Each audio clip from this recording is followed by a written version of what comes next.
सपने में देखियो तोला जाने का हो गए मोला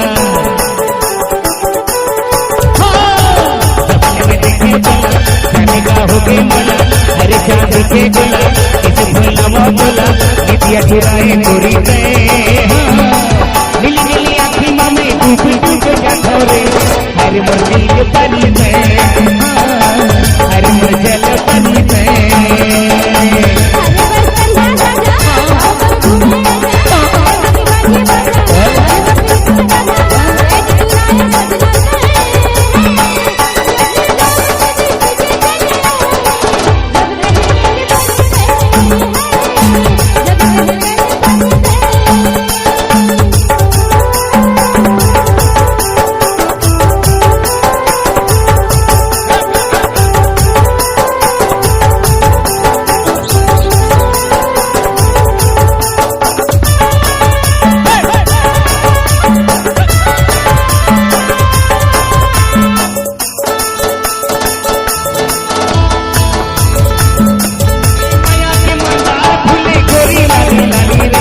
रूपवती नाचो करी बारी रे कुमले के रूपवती नाचो थारी थारी रे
अरे चांद के बोला